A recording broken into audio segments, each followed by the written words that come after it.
Iran thought they had the U.S. Navy cornered.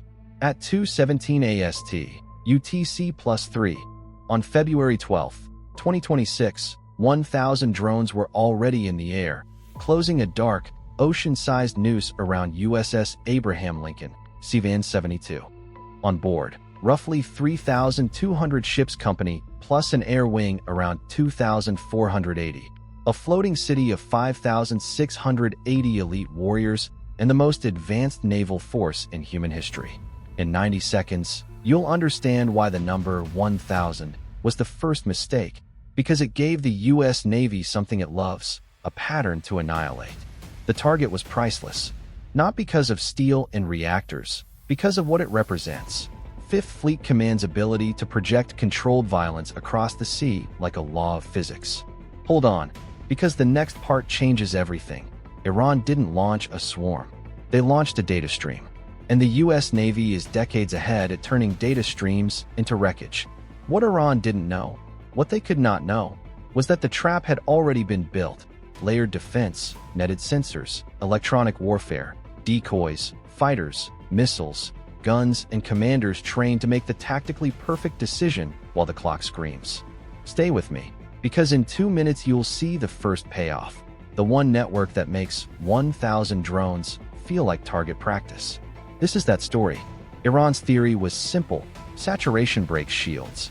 Flood the sky with low-cost one-way drones. Think Shahed-136 class loitering munitions. Then slip anti-ship cruise missiles behind the chaos. Remember that detail. It becomes critical because cruise missiles don't need 1,000 attempts. They only need one clean laying. And yes, Shahed-136 is built for exactly this kind of nightmare math. Open source assessments commonly place range in the 1,350 to 1,500 kilometers class, with a warhead mass often cited in the tens of kilograms, depending on variant. Cheap enough to throw, loud enough to distract, numerous enough to force a defender to reveal procedures. If you think that's impressive, wait until minute 6, because cost is where this story gets ugly for the attacker. Here's the part most people don't understand. The U.S. Navy doesn't fight as single ships. It fights as a networked organism. One of the cleanest public descriptions of this is the Cooperative Engagement Capability, CEC, a system that lets a unit launch based on another unit's sensor picture inside the engagement envelope. In plain language, the drone swarm doesn't face one radar. It faces the combined vision of the force. In 90 seconds, you'll see why that turns a swarm into a funnel. 16. A jam-resistant tactical data link used to share real-time tracks, and you get a battle space where the ocean is no longer wide. It's mapped, it's labeled, it's indexed. Hold on, because Iran's next mistake was thinking the night sky hides them. It doesn't. Not from an airborne early warning platform built to feed the fleet a common operating picture. That platform is the E-2D Advanced Hawkeye, with EN/APY-9 radar, publicly described as an AESA pulse Doppler UHF band multimode radar family that helps push decision dominance. In 90 seconds, you'll see how the E-2D turns chaos into a timeline, so commanders can kill the right targets first. Iran believed the first wave would force the U.S. Navy to spend interceptors like water. But the U.S. Navy doesn't just shoot. It shapes the fight, using electronic warfare and decoys to force attackers into pre-planned geometry. Remember that word, geometry, because geometry is how you win at sea without ever giving the enemy a fair angle. And now we hit execution, because the next phase is where a swarm gets converted into something humiliating: managed airspace, controlled lanes, and a defender that never panics. Infinite problems, until they occupy the same air corridors, same altitudes, same best path logic. And that's exactly what swarms tend to do when they're optimized for mass launch instead of adaptive tactics. If this detail doesn't make sense yet, wait 2 minutes, because the U.S. Navy had tools designed to exploit exactly that kind of rigidity. Here comes the surgical precision. While fighters and ship sensors build the track picture, the surface force begins the quiet part: electronic support measures, threat ID, and emitter work. The backbone of that public conversation is the N/SLQ-32 family and its modernization line, SUIP, designed to improve detection, analysis, and protection against anti-ship threats. In 90 seconds, you'll see why the swarm didn't just get shot, it got steered. And then come the decoys, because modern naval defense isn't just hard kill. The U.S. Navy uses offboard systems like Mk-53 Nulka, described as radiating a large, ship-like radar cross-section while flying a trajectory that lures anti-ship missiles away. Hold on, because the next part is the kind of tactical mastery that makes enemy planners stare at the sea and realize they brought the wrong playbook. The trap isn't loud. It's disciplined. It's layers doing their job in the dark, until the attacker realizes the sky has been reshaped into a predictable lane they can't escape. Now the money. Public cost comparisons often cite SM-6 at $9,574,400, FI 2024, SM-2 Block 4 around $2,100,000, and ESSM around $1,809,933. This is why every professional Navy treats mass drone defense as a math war, and why the U.S. Navy invests in layered solutions, not just expensive missiles. Stay to minute 11, because we're going to hit the moment when the cheap swarm stops being cheap. Here's the heist move. The U.S. Navy doesn't try to intercept everything at max range. It picks a kill architecture. Fighters burn down the outer ring. Electronic warfare and decoys bend the mid-ring. Ship-launched interceptors clean up what matters. Guns erase what leaks. In 90 seconds, you'll see the first moment the attacker realizes the sky is no longer theirs, it's managed airspace.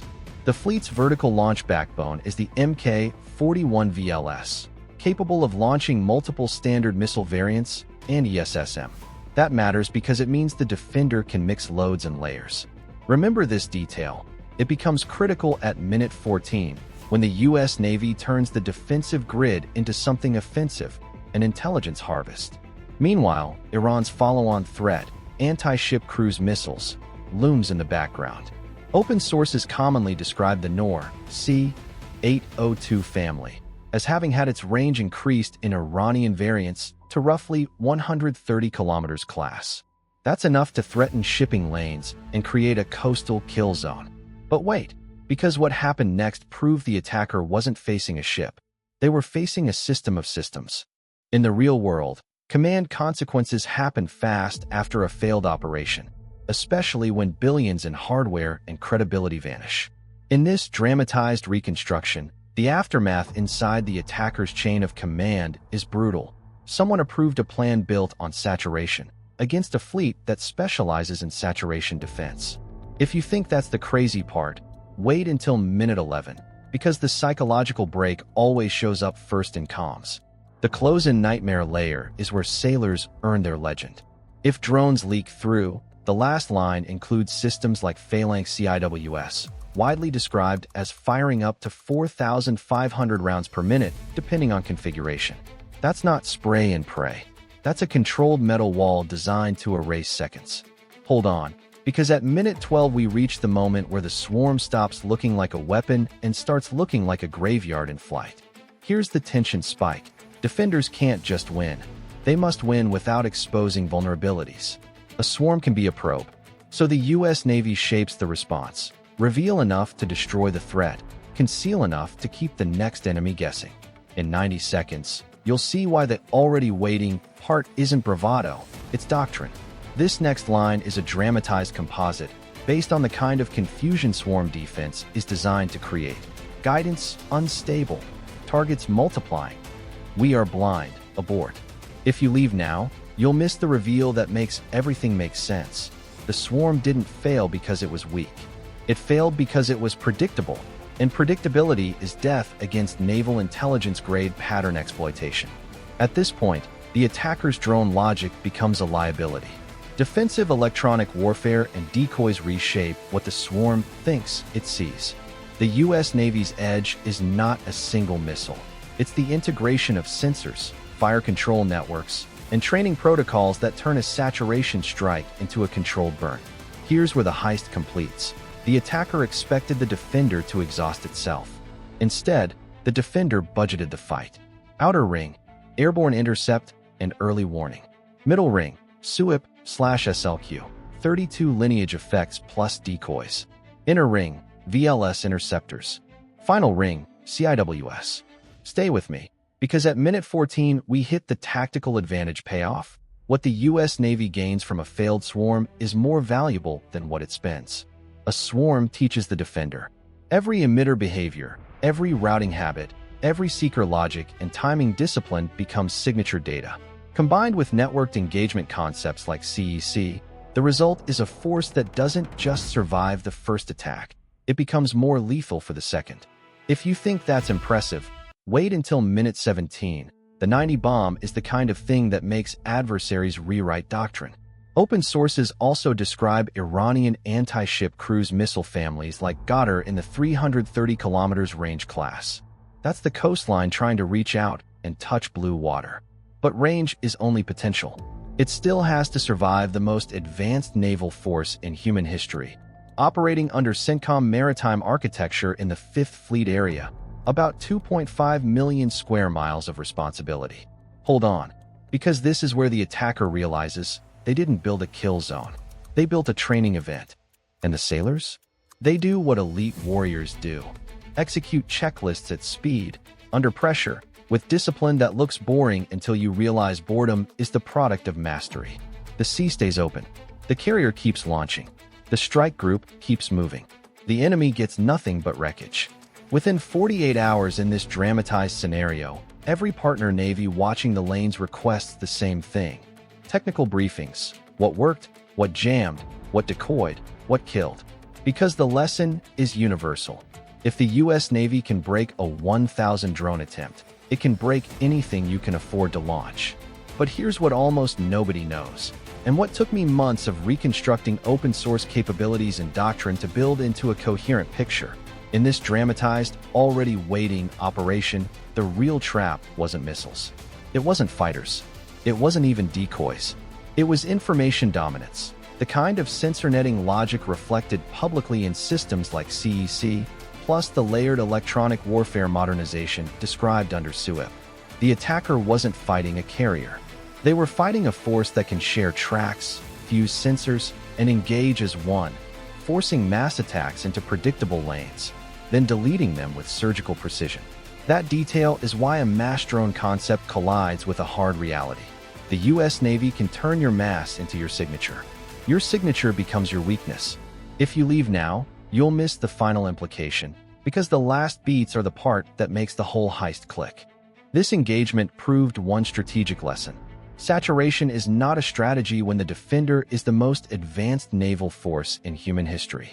The attacker learned that mass only matters if it creates uncertainty.